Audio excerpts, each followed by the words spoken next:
The broadcast is now starting. All attendees are in listen-only mode. Good morning and good afternoon. My name is Mark Kovich. I am a system sales specialist for IBM Rational Software. Thank you for joining our webinar today on best practices of configuration management of Rhapsody models.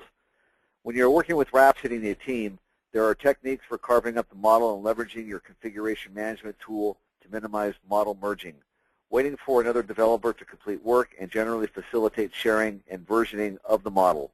This session will describe the best practices for handling the configuration management of Rhapsody models. Today presenting is Justin Dyer, who is our client technical specialist and systems solutions architect for IBM Rational Software. Before we get started, I'd like to mention that you are in listen mode only and that this session is being recorded. There will be a question and answer session towards the end of this presentation. I'd like to point out the question box in your control panel. We'll be accepting questions throughout the webinar. We will save your questions for the question and answer session following the presentation. You may ask your questions at any time during the webinar.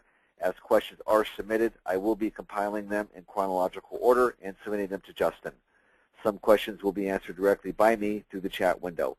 If we do not have time to get to your question, my email address will be posted in the chat window during the session so that you may contact me directly at a later time. Please note that this presentation and this recorded session will be available. I will be sending you a number of different web links through the chat window on where to retrieve this information. Today's recorded session will be uploaded by Monday. You may log into the site now and review all past presentations and recordings of the Enlightenment series such as this one. Please make sure to bookmark it for your future reference. I'll also be sending you a personal email later today to all attendees of this webinar with this presentation and the links to the recorded session.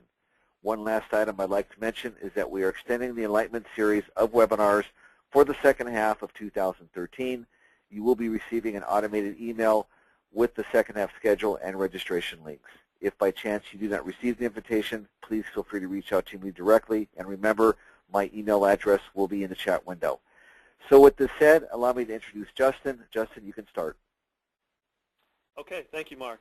Hello, everyone. Again, my name is Justin Dyer, System Solutions Architect at IBM Rational, and welcome to this 2013 Rhapsody Enlightenment session on best practices of configuration management of Rhapsody models. So just by way of introduction,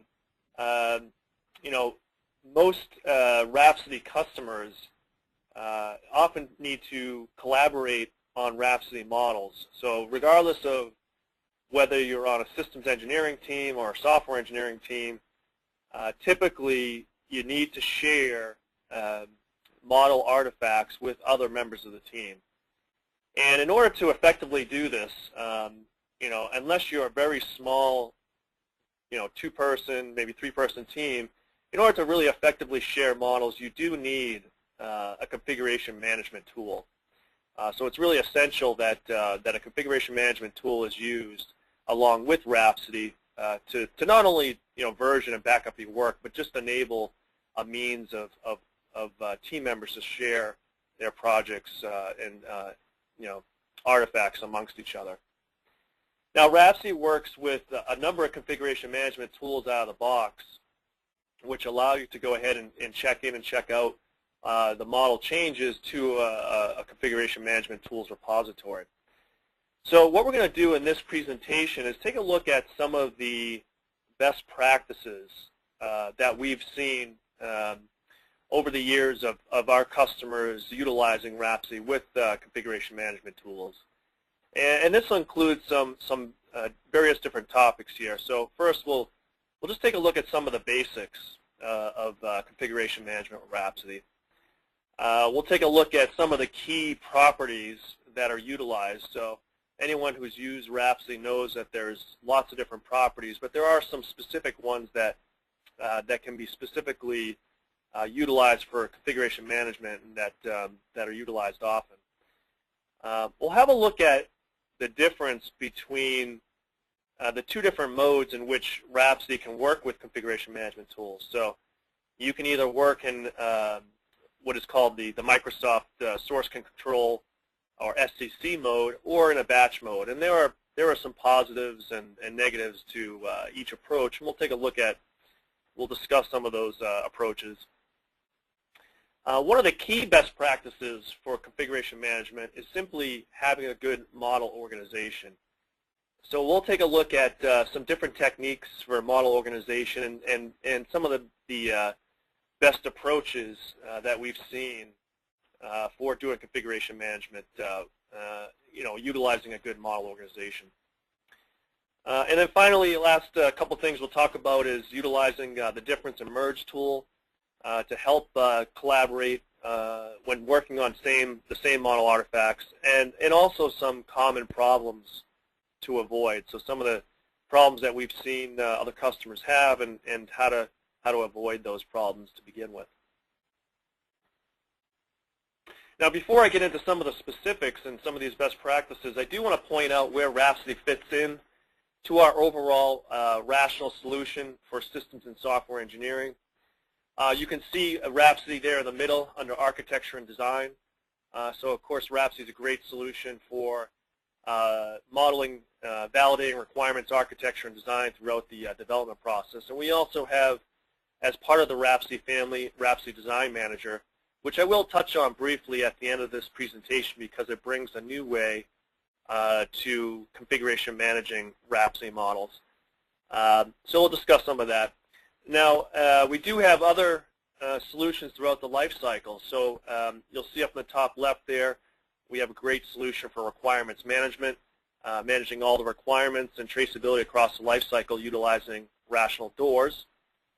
We have a solution for quality management, so managing your test plans, test cases, your manual and automated test scripts, and traceability from the test artifacts to the requirements using Rational Quality Manager. And then sort of the hub of our overall solution is the collaboration, planning, and change management that we provide with Rational Team Concert.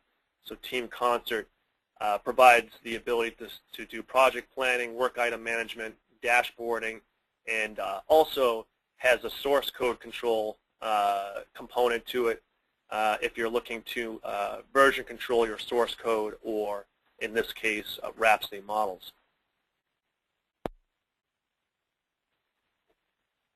So in case you're new to Rhapsody completely, just a quick high-level view of Rhapsody.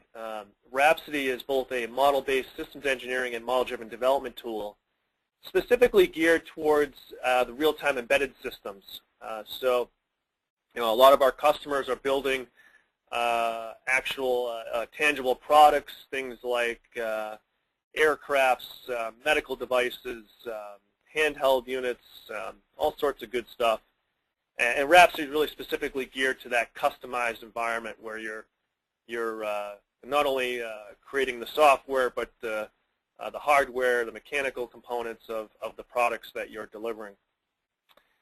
Some of the key capabilities of Rhapsody is that it does allow you to specify and develop models both at the systems engineering and embedded software development level.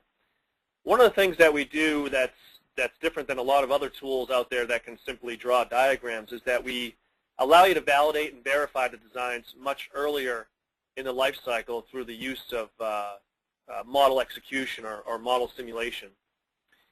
So what we do is you can take the diagrams and models that you create in Rhapsody, you can bring them to life. You can execute the models and graphically see what the models are doing as you stimulate with different signals and monitor the outputs. Rhapsody also develops a complete production quality code in a number of different languages, and you can see some of those languages here. And what we do is allow you to keep the model and the code in sync, so you can go ahead and modify the models, and the code will be generated to match those changes. Vice versa, you can go ahead and modify the code, and we'll round trip those changes back into the model. So, some of our benefits: building the right product. Of course, when you take a modeling approach, it really enhances communication and collaboration. We also have strong ties to requirements management tools such as doors, so that you can see how the requirements are traced down into the modeling artifacts to ensure you're building the right product. eliminating defects early, and increasing the quality by, again, through the model execution and testing as early as often, whether it be at the systems engineering level, where we're testing out maybe the behavior or the interfaces that have been developed for the model, or down at a much lower level where we're testing out the software models and making sure that they work as expected before we even get to the point of writing code. And then hopefully reducing that development time by automatically generating the code from the application. So just a high-level view of some of the key capabilities that Rhapsody provides for our customers. All right, so let's talk about, let's get into the topic here at hand, which is the configuration management and how Rhapsody works with configuration management and some of our best practices. So first, we'll take a look at some of the basics that we see with configuration management. Now, Rhapsody can attach to a number of different CM tools, and I've listed a few here: ClearCase, Team Concert, and Synergy. But of course, there are many other tools that Rhapsody can work with. And if you go and look, if you have a configuration management tool and you come to find out that it doesn't work with Rhapsody, at least out of the box, Rhapsody does provide mechanisms to extend and integrate to other configuration management tools. So when you go and look at our release notes, you may see yours not supported, but don't fret. You can go ahead and create an integration to an existing tool, or you can utilize our services to do that. Now, the way we work with configuration management tools can be done in a couple different ways.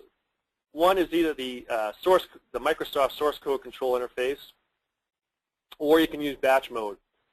And that can be done, the way you work with that can be, the way that's configured is via selection that's made to the project properties or in a site .prp file.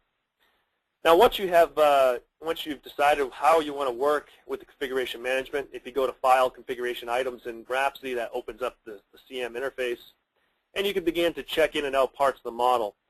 Now, the parts of the model that you're actually checking out, what we call these are units. So you may have a number of artifacts in your model, things like packages and diagrams and classes and so on. Some of these components are actually units, meaning that they have a file associated with them in the underlying file system. And these are the artifacts that are checked in and out of the configuration management repository. And you can see in Rhapsody, if, for example, you don't have a model artifact checked out with a lock, then it shows up as being read-only, and you cannot modify that particular artifact. Now, this particular presentation does not go into specific CM tool configurations, meaning we do work with a number of different CM tools, and there are specific things for each of those CM tools that that you may want to have a look at. And what you can do is you can go into the help, the Rhapsody help, and we have sections on each of these particular tools. So what I'm focusing on here today is just from a general perspective how we best work with configuration management. But if you're interested in looking at detailed specifics about your particular tool that you're using, go on into the online help, and you can see those particulars there. Now, I talked about unit files, and as I mentioned, the different artifacts in your model have an underlying file in the file system that is saved to, and these are saved to the underscore project or RPY directory. And you can see some of the different file extensions here. I don't think this is a complete list. It's most of them. And also, this is looking at the UML profile of artifacts. So we see things here such as packages and profiles, class diagrams, and so on. And you can see their corresponding file extension that they're saved to in the file system. So some of these also would map to, for example, if you're using the systems modeling language and you're using things like requirements diagrams and block definition diagrams, those have similar extensions as the ones that we see here. Now, a question usually comes up, which Rhapsody project files do you actually need to configuration manage, because when you save a project and you look at the underlying file system, you'll see all sorts of files that get created. And a lot of times my customers will ask me which specific ones actually need to be configuration managed. And I pulled here a table from the help, which essentially gives you all the different types of files that you'll see from a Rhapsody project and whether or not they need to be configuration managed. And we really see the top two there, the project file, the .rpy file, and then the unit files. Those would be the packages, classes, diagrams, and so on, are really the files that need to be maintained under configuration management. The rest of the files are different files that are utilized, things like workspaces and event lists and different backups and autosaves and so on that are needed by Rhapsody but do not need to be configuration managed. So you do not need to put these under version control like the Rhapsody model files.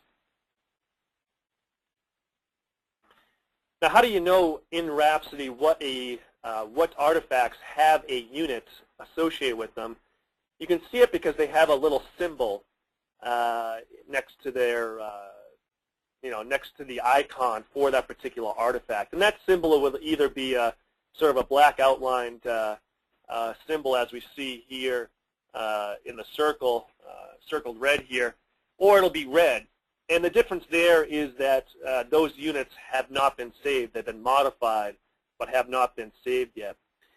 So any of these artifacts that are a unit, meaning they have that little symbol there and they have a file associated with them, those are artifacts that can be saved or checked in and out of the archive, the configuration management archive.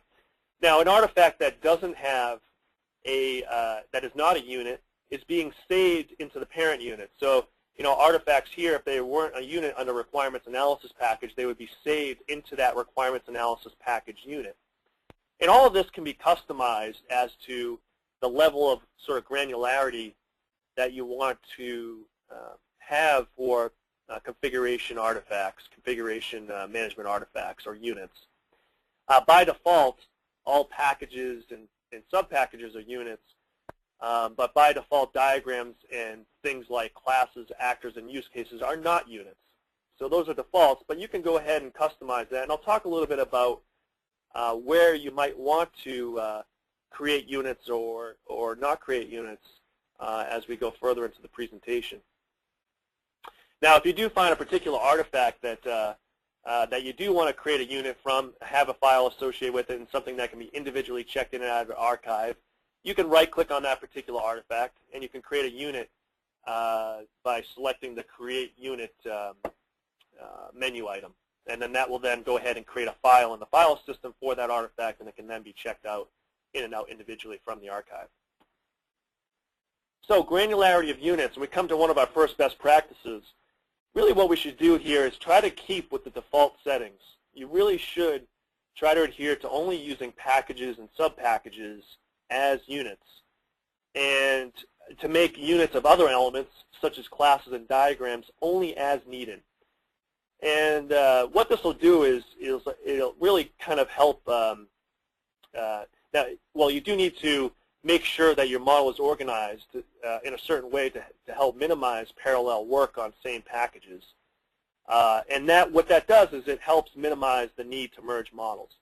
Now, there's always going to be a need at certain point in times for people to collaborate and work in parallel on the same artifacts. That's pretty much going to happen. You can't always avoid it. But the more you can minimize merging of models, the better. Because merging of models does add a level of complexity and can lead to errors and so forth. So the less you have to worry about the merging of models, the better. But again, it's not always possible. So question comes up, if minimizing mergers is good, why not make all units of all diagrams, classes, use cases to avoid more than one person working on the same element? Well, the problem here is if you go ahead and make every single class, use case, and so on a unit, oftentimes they touch on other model elements. So when you go to check out a class and make a modification to it, like creating a new relationship, oftentimes that requires other artifacts to be checked out in order to make those changes. A perfect example is diagrams. If we make diagrams separate units, and we can go ahead and check those out and start making modifications of the diagram, but as soon as I change anything on the diagram other than just graphical changes, so for example, if I want to add a new attribute to a class on that diagram, well, that then requires me to check out that particular class. So, you really do want to try to minimize, multiple configuration management units to be checked out just to make, one edit. Because that, that can be error prone. It can, can lead to things like unresolved elements and, synchronization problems. So, keep in mind that, a good best practice is to try to keep with the default settings for units and only make things like classes, diagrams, and use cases and so on units if you find many people, clashing on those artifacts and there's a need to have parallel workflows on those artifacts. Then you can go ahead and make those units. Another thing to keep in mind is there may also be situations where you want to turn off sub-packages as units just to reduce the number of units and complexity. So if I have a top-level package, it has a number of packages in it, and there's no need for each one of those packages within that top-level package to be units. I can go ahead and turn it off so that they're saved into their parent package and just reduce the number of files and check-in and check-outs for a particular artifact. So just switching to the next slide here and taking a look at philosophical argument for classes as configuration management units. We can see an argument here for and against. Some organizations where we have a package full of classes, and again, if we have developers clashing, meaning we're always waiting for someone to check in a package to get access to a set of classes. In those situations, we may need to go ahead and make individual classes CM units. But we have to be careful. We have to be careful not to create lots of cross-package dependencies, not using interfaces.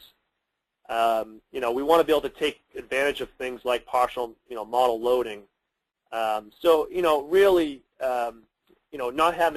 trying to reduce the number of units is a goal that we should try to strive for. And classes as its own CM unit should really be an exception, only when needed. Again, there is an idea of increasing the granularity, to reduce that development complex among multiple developers. So in those situations, it may, again, the exception would be to go ahead and create classes as units. Now, one property that I found that a lot of our customers will turn on is this default directory scheme. You'll notice that when you first, as default, when you first create a Rhapsody project and you save the model, if you look at the underlying file system, it's actually, you have a RPY file and then an underscore RPY directory where all the units are saved to. By default, that's a flat directory.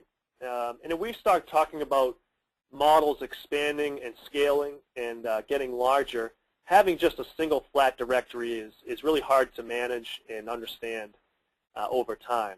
So a best practice is to turn on this property that allows each package to be saved as a directory.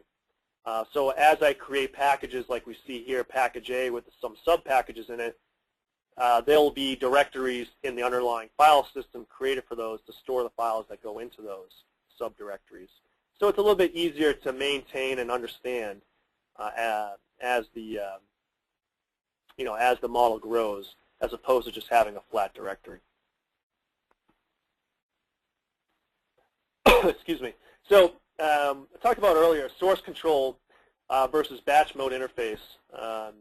And when you first start off using configuration management, you have to decide which one of these you're going to use. And the way that you set that is in the Rhapsody properties, there's a property called Use SCC tool. When that's set to yes, it'll go ahead and use the SCC tool that's installed in your system. If that's set to no, then it looks at the command line and you choose which command line tool you want to use. And then in that case, it uses a set of properties to communicate directly via command line to those configuration management tools. So the question comes up typically, what do we want to use, SSC versus the batch mode? And there's a lot of positive and negatives to take a look at when you decide which one you want to use. So from an SCC mode perspective, the first thing you might look at is, am I using Rhapsody on Windows or Linux? Because SCC mode is really, it's a Windows source control API. So if you're on Linux, that's not going to work. So that might be a clue right there to tell you that you may want to use the batch mode. SCC mode is very easy to set up. Really all you do is turn on that SCC property, and then you just click Connect to Archive. It goes out and finds which SCC tool is installed and pops it right up for you to use. So it's pretty straightforward to get working with right away. One of the nice things about SCC mode is it uses the CM tools GUI directly, which gives you access to features that may not be available in the batch mode. So when you, for example, connect to Archive, rather than doing a bunch of command line calls, it actually pops up your CM tools dialogues, the user interface dialogues, and you're really working much more closely with the CM tool in question. It may gain access to features that are not available in the batch mode. I put an example in here. If you're using UCM with ClearCase, there are some things you can gain access to via SSC that you wouldn't see in the batch mode. Some other considerations, your CM tool may not support SEC. You do get more feedback when errors occur because you're talking directly. You'll see dialogues directly from your CM tool. Some people like to see the status of the artifacts in the Rhapsody browser, and you can only see that if you're using SEC mode. And then the last part here is, fetch and properties commands are only available in SEC. So there's definitely some positives and negatives there. On the batch mode side of things, it's very highly customizable because you are working with a number of different properties and the command line interface. You can start to sort of customize how you work with that CM tool. It does work on either Windows or Linux platforms. So on the Linux platform, batch mode probably makes more sense. Now there are oftentimes a customer will ask about a configuration management tool that's not yet supported in Rhapsody. And if it doesn't support SCC, then you can go ahead and you can customize the Rhapsody properties and add support to your specific configuration management tool. And then finally, you can't see CM status with batch mode, but you do have access to things like lock and unlock operations, which are only supported in batch mode. So what does CM status look like? So when you're using the SCC mode for Rhapsody units, it is nice in that you can see little icons on the Rhapsody model artifacts in the browser to give you an idea of whether the unit is under source control, checked in or out by the user, or maybe deleted from configuration management. So it's kind of nice to be able to see those overlay of icons on the artifacts. Although if you do not wish to see those, you can go ahead and turn that off via the property mentioned here, the show CM status. I can go ahead and set that to cleared if I don't want to see that information. But I think that information can be quite helpful just to kind of get an idea of who might, if an artifact is already checked out by another user. Now, configuration management options, there's a number of different properties beyond whether you select just using SCC or batch mode. There's a number of properties that you can go ahead and utilize to customize how you work with the configuration management tool. And another best practice here, and this is really a general best practice across all properties, is to create a properties file or site.prp file where you can go ahead and specify all the overridden properties. This way, each member of the team points to that site.prp file, and that ensures everyone's on the same page. A perfect example of this is a new user to the team. When they first start using Rhapsody, you don't want them to have to figure out and turn on properties to interact with the configuration management tool. All they need to do, if you set up your environment correctly and have them point to a shared site.prp file, they'll automatically have all the necessary file properties overridden, and they don't have to worry about those particulars. They can go ahead and just simply start connecting to archives, checking in and out, and it will automatically be set to use the correct configuration management tool. So let's take a look at some of those properties. Now, I'm not going to show all. I'm just going to show a few here. If you are interested in learning more about the complete list of properties, see the Rhapsody help. It has a list of the properties and what they do. But some of the commonly used configuration management properties that we've seen, of course, specifying the CM tool in question. So if you're using batch mode, the configuration management general CM tool needs to be used to select the CM tool in question that you're going to use. The use SCC tool, as we mentioned already, if we're using an SCC mode. The delete activation, rename and move activation, these are very useful to specify what you want to have happen, what you want the CM tool to do when you do these types of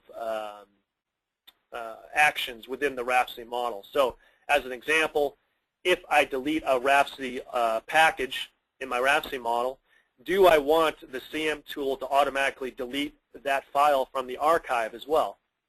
Some may or may not want that behavior, and what you can do is go ahead and customize or change the properties there to specify the actions you want to have happen. And then also, seeing the CM status, again, we can turn that on or off if we want to see that in the Rhapsody browser. So this doesn't get into deep dive details, but from a very high level, the way you connect to an archive and start using it for the first time is pretty straightforward. Once you have your properties set correctly, the first step is to go ahead and connect to the archive. And this is done in the CM, the configuration management menu, or dialog box that you access from the file menu in Rhapsody. Once we're connected to the archive, we then need to add all the artifacts that we want, or all the elements to the archive. And then finally, step 3, once that's done, we can then begin checking in and out files to work on. And this can be done either from the configuration management dialog, or you can simply right-click on artifacts in the browser, as we see here, going to the configuration management menu and then choosing the action that we want to take on that artifact. All right, as I said, one of the keys to best practices for configuration management is simply how you organize your model to begin with. So let's take a look at some model organization techniques. Now, a lot of my customers, they do have or can have very large, complicated models. And I think where I've seen customers run into issues is not following best practices for model organization to begin with. And that can result from just not having maybe tool training or some mentoring to begin with before creating the models. The same idea exists with source code. If you don't organize source code properly with how the source code is, the dependencies among that source code, you can quickly run into a lot of issues. So it's the same kind of principles, and even more considerations need to be taken when you're talking about models. So some issues you might run into here, if you look at some of the issues listed here. The first, too many dependencies between model elements can really cause a number of issues. So as example, the more dependencies, the longer it will take to generate code, right? Because if I make a change to a model artifact and it turns out it has dependencies all over the place, well, not only do I have to regenerate and compile that model artifact, but all the dependent ones as well, and that can greatly increase the amount of time it takes to generate and compile. So just making simple modifications can take much longer than needed. The developers also want to be able to work on the same elements at the same time, resulting in the need for complicated merging. As I mentioned before, we really want to try to avoid that if we can. avoiding that the complicated merging scenarios. If we have a good model set up, we can try to avoid those situations. And then finally, as a model gets too big, it can take longer to do basic things like loading, saving, editing, and so on. So ideally, we want to set up a model in such a way that we only need to load pieces or parts of the entire project or set of projects that we need to work on. So if we can load only certain components of that or pieces, it really saves us time when we do certain things like configuration management activities. So one best practice that we found is to try to take a component-based development approach. So what is a component? A component is a non-trivial sort of independent and replaceable part of the system that fulfills a clear function in a well-defined architecture. And it conforms to and provides physical realization of a set of interfaces. So the idea here is, let's not just have one gigantic model with dependencies all over the place. Let's have a model that is broken down into large independent units. And if we specify, or we want to specify, well-defined interfaces, and we can use interfaces and ports to help break up or organize those artifacts into different components. Once we've done this, what we can do is a developer or systems engineer can begin to work independently on those artifacts. As long as we have the well-defined interface, we can go ahead and work on those artifacts. We can create our own testing packages and stubs that our component communicates with, and then when it comes time for integration, we can plug all those together and link everything together via those interfaces. So another name for a component might be a subsystem. Now, this is a commonly used way to organize your models in a very successful way. There are other ways. If you look in our help, there are a number of other strategies for model organization they can have a look at that may fit better for your organization or the type of project you're doing. Really depends on some of your needs. But there are other ways, things like team-based or team member-based, use case-based, or domain-based, to name a few. And you could see the online help for more information on those different strategies. Now, some other things to take into consideration, things like event receptions and definitions. So oftentimes our customers use lots of events throughout the model. And by default, when you create an event, the definition of it is created into the package. And then you have different classes or blocks and so forth that use those events as receptions, and those fall under, the receptions of those fall under the definition of the class or block that you're using. So you can see that here we have Class A has some event receptions, and then the definition for the events themselves are defined at the package level. Now, this can create problems because, for example, I may want to add an argument to event B. Well, I may need access to both the class and the package in order to do that. And that can cause numerous edits to be made, or the need to check out the package or a number of different packages to be able to make those edits. So what we found is really a best practice is to group several related events into one package and put these into logical groupings into a parent event definitions package, as we see here. So now we're taking out the events rather than having them defined along with the classes in a particular package. Pull those out, put those into a separate package, and that way when someone needs to go and make a edit to a particular event, they can go ahead and just check out that events package and not have to check out a package that contains a number of other classes, and thus blocking other users from modifying that package, or having to do things like a merge, because we have parallel edits going on a particular package. So properly grouped events helps minimize configuration management clashes and reduces dependencies when we're talking about code generation and compilation. I will point out that this same exact principle applies to interfaces as well. So it's just like we want to group events into packages, it's also very useful to group interfaces that we use in our ports and between our subsystems. We very much want to group those into separate packages as well for the same types of reasons.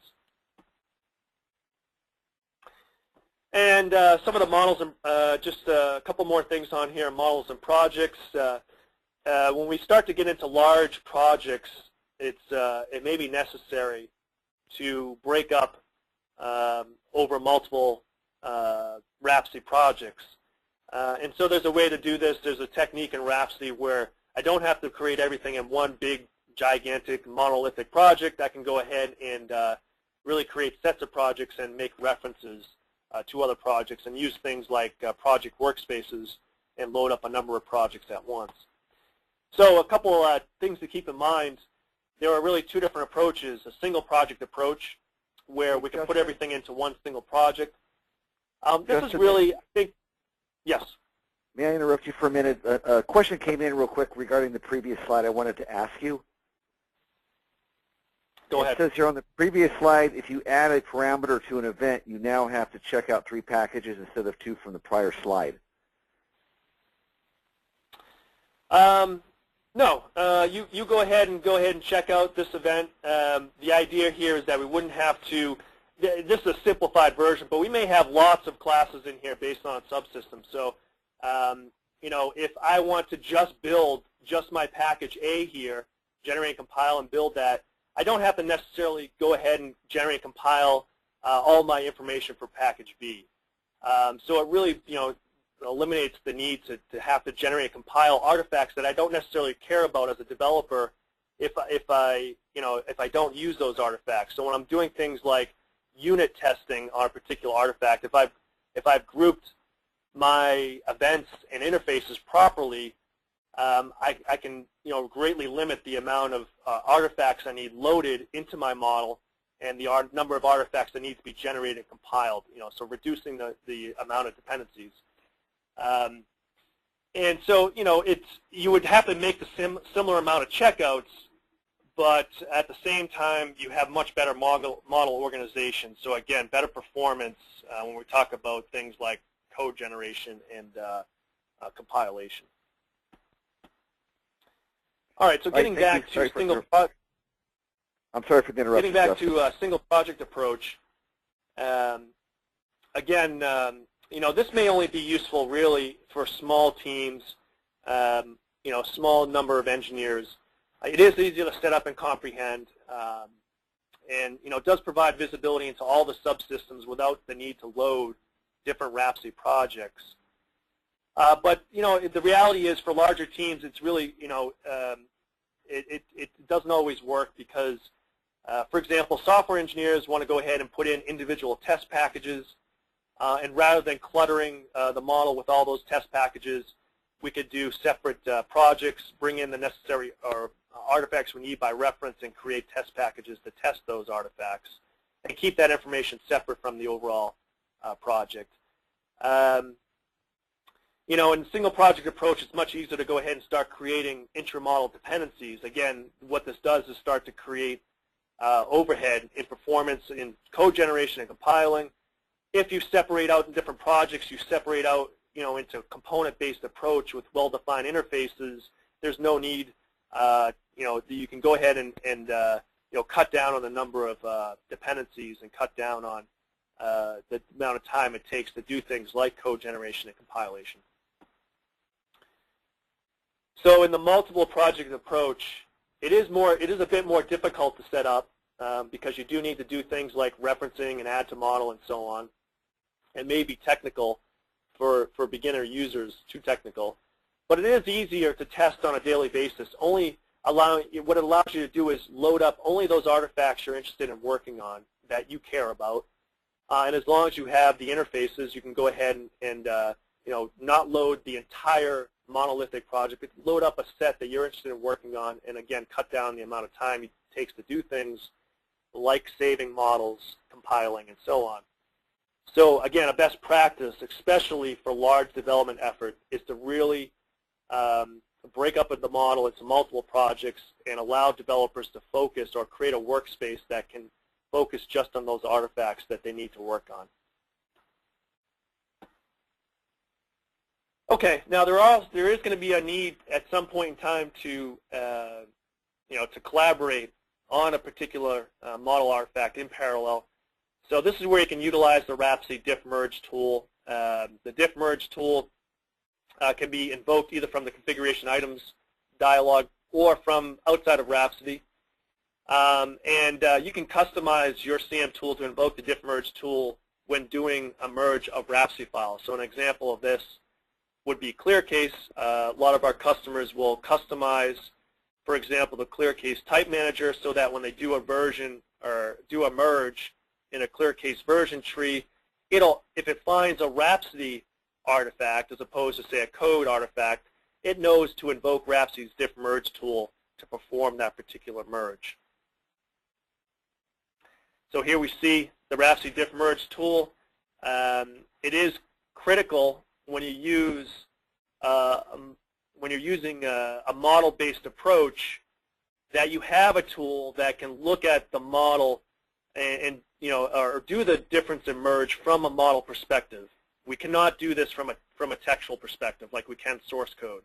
So we do have to have a difference in merge tool when we're collaborating on models. And you can see some examples here of what the diff merge tool looks like. We can see examples of where there are differences on both sides, existing on the left or only existing on the right. So this tool can be very handy when we have multiple developers working on the same artifacts in parallel. So there is a need to be able to difference and merge, and this tool can help out greatly with that difference and merging of those model artifacts. So it's not just the browser or the model artifacts in the browser. Here's an example where we also have situations where we need to difference and merge graphical diagrams. So you can do this with the diff merge tool. I can go ahead and see the differences between two different versions of diagrams. It'll go ahead and color code those differences for me. And one thing you might turn on here is sometimes you don't always care about graphical differences. So if someone just moved a box from one location to another, it doesn't necessarily change the semantics. It just changes, maybe the graphical view, and you may not necessarily care about that when doing a difference and merge. So you can go ahead and turn off graphical differences and only pay attention to those that are semantic. The diff merge tool also provides a base-aware merge, which can be run to perform. So we may have two versions, and we want to compare that to a base version.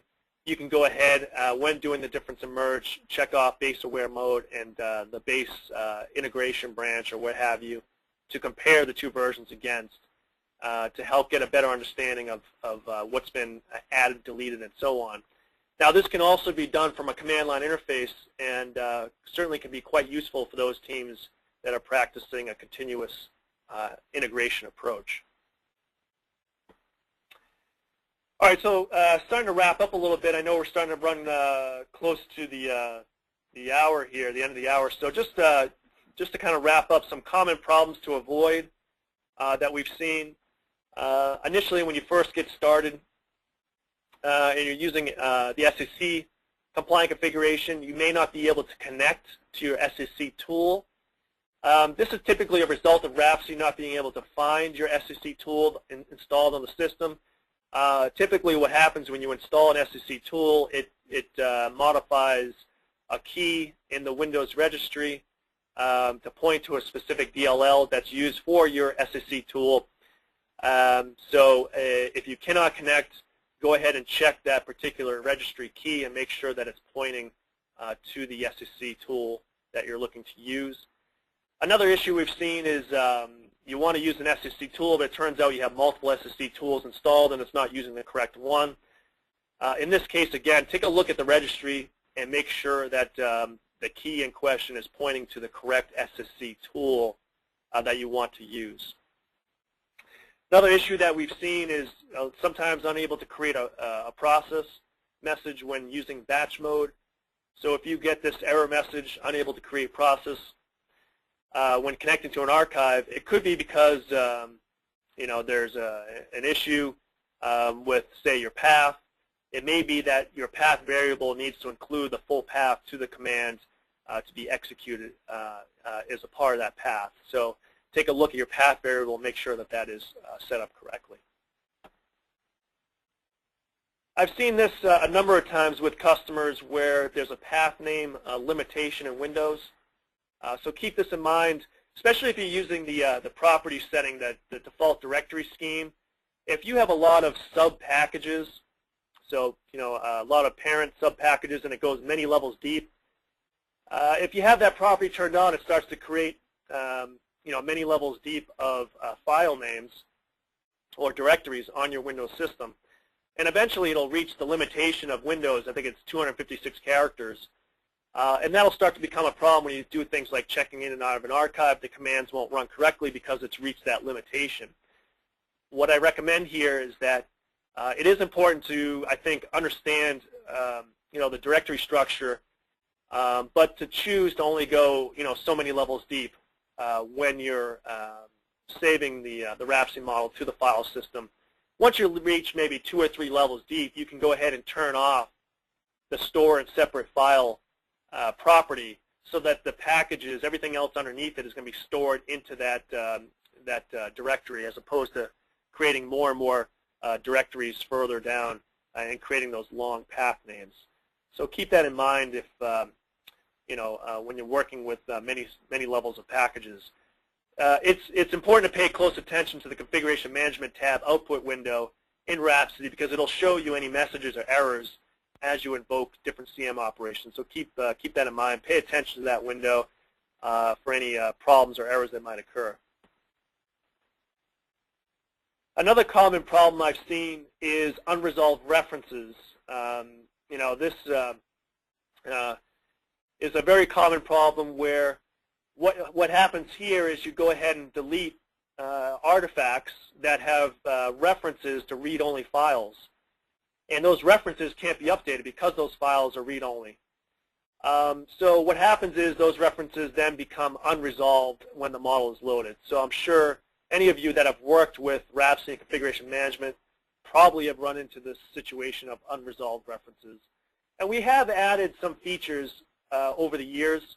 The one I'm talking about here at least now tells you if you're going to do something that's going to cause an unresolved reference.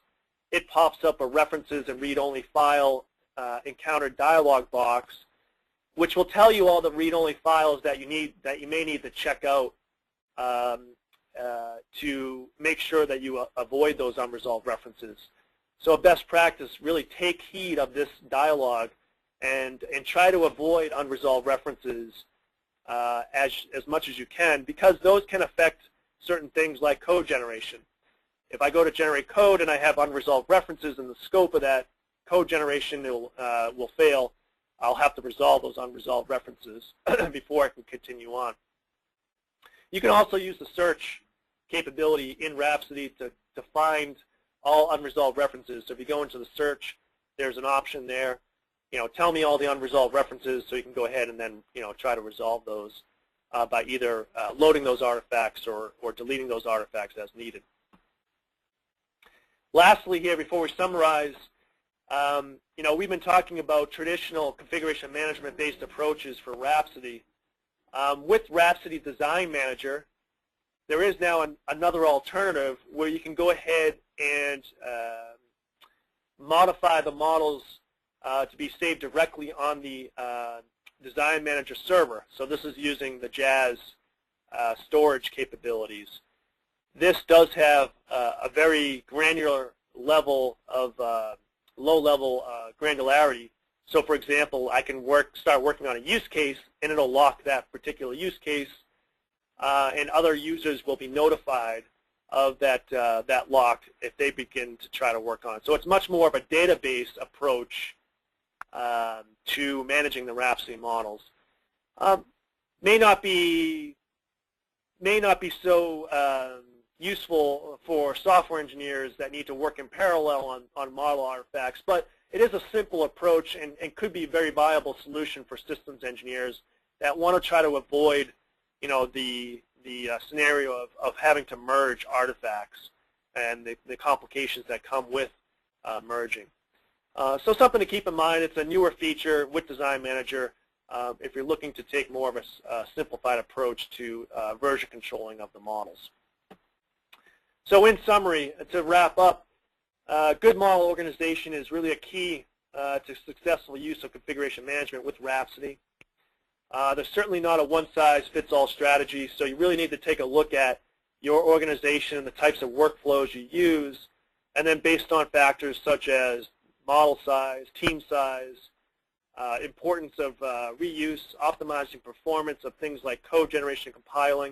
You need to look at those types of areas and really figure out what might be the best model organization strategies for your organization or team. So a good sound model organization with the combination of CM best practices allows team members to work with parts of the model that lie outside their responsibility, helps you manage the changes to the pieces of the model, provides for an efficient code generation and build process, helps developers locate and work on various model elements in their own personal workspaces, facilitates the reuse of components, and helps in developing versions and configurations of those products. All right, so with that, what we'll do now is, with the short time remaining, we'll go ahead and open it up to any questions that the audience might have. Great, thanks, Justin. Excellent job. For the attendees on the call, feel free to go ahead and ask your questions in the chat window. You'll see the question window pane there. It'll come directly to me, and I'll go ahead and read it to Justin. There are a number of questions in the queue right now I'm going to go through first.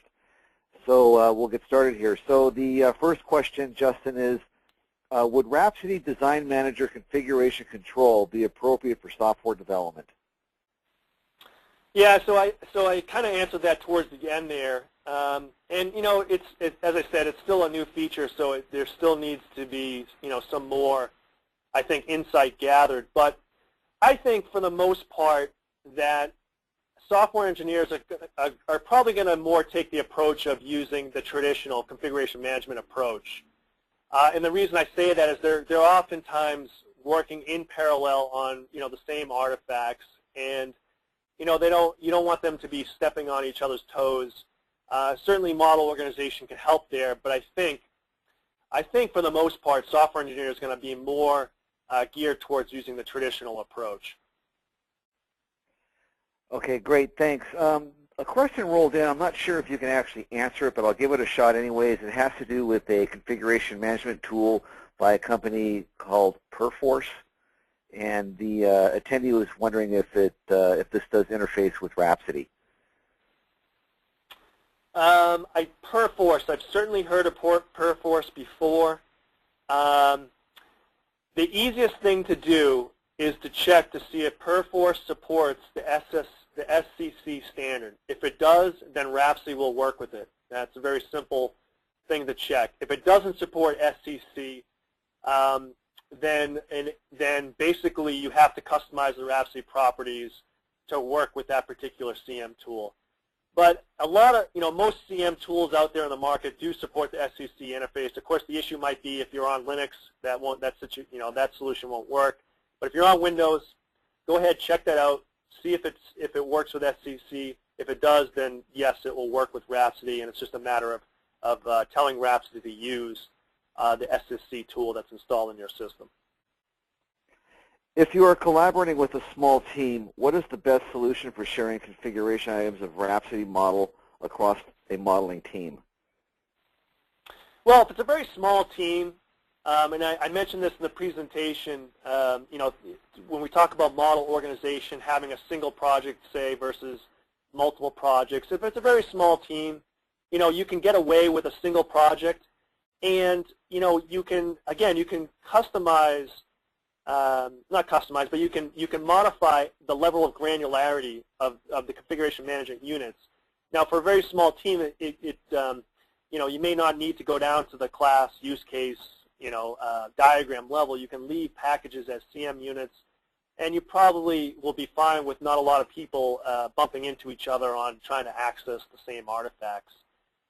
So I think, in a small team, those are situations where you might be able to get away with just a single project.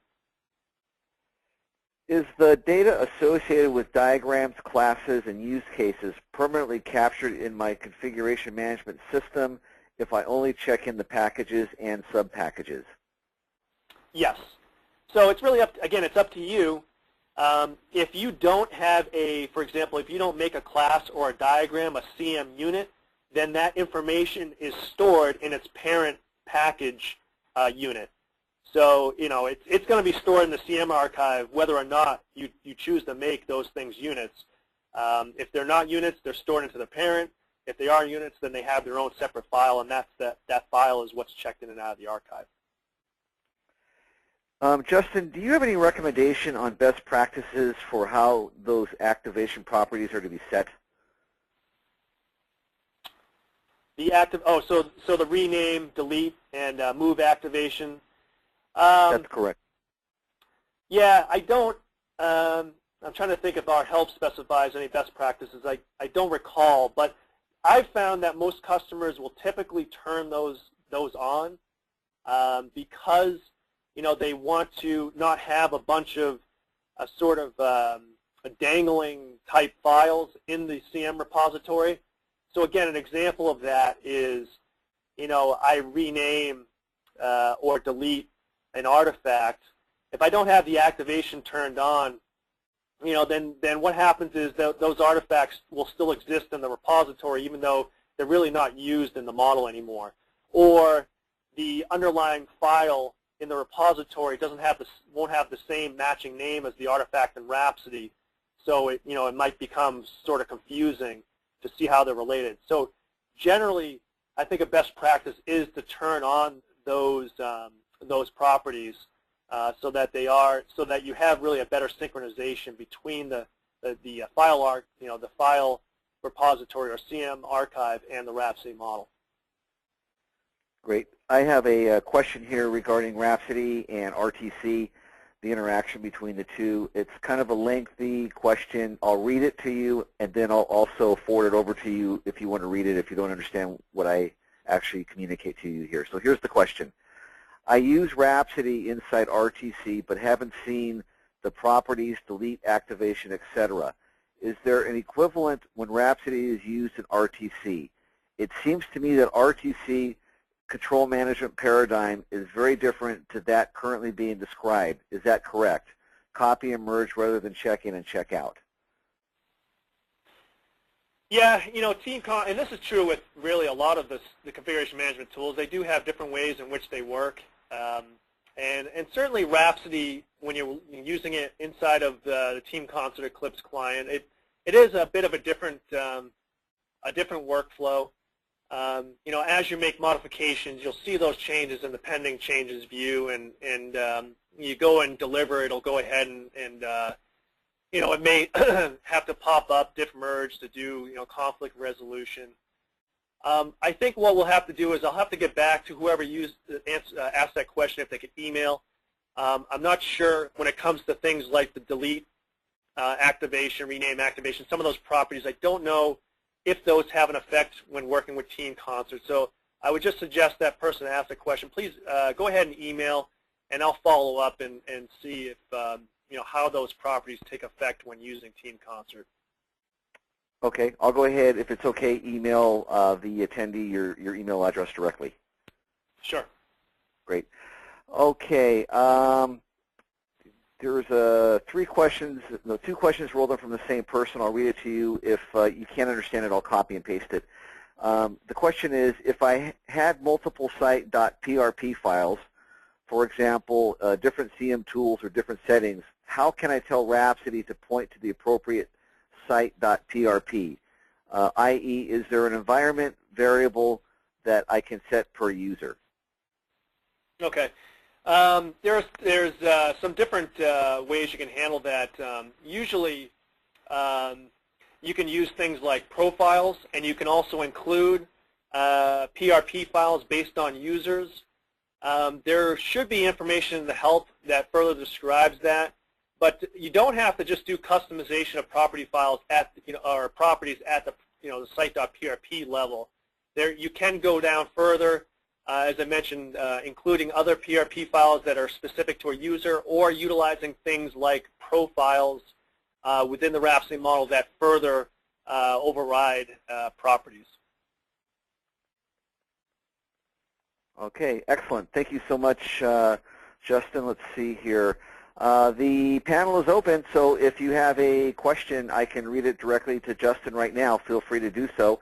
In the meantime, while we wait for any additional questions that come in, as a reminder, this session is being recorded, and also I'll be sending everybody, all the attendees and registrants of this webinar, a personalized email no later than Monday with Justin's presentation and the web links on where to retrieve the recorded session.